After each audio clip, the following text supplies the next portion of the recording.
Honourable members, Goa के अनुसूचित जनजातियों से संबंधित बिल बहुत दिनों से पेंडिंग चल रहा था।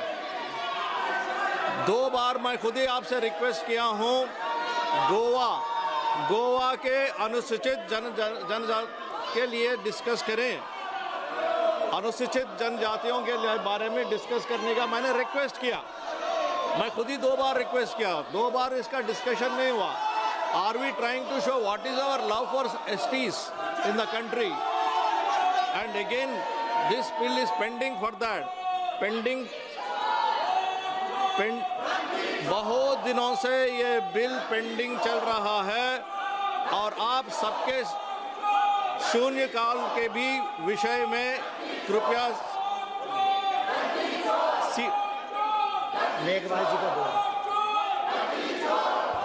सर, यस सर, ये गोवा की जो आपने बात की, ये लेजिस्लेटिव बिजनेस के आइटम नंबर 8 पे, लेजिस्लेटिव बिजनेस के आइटम नंबर 8 पर आज जो कॉन्स्टिट्यूशन एंड पासिंग के लिए बिल लगा हुआ है, the readjustment of representation of scheduled tribe in assembly constituencies of state of Goa.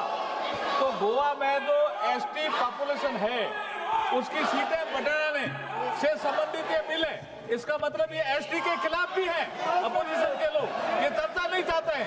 Goa में जो ST की सीटें बढ़ने वाली है, अभी सीटें नहीं है वहाँ।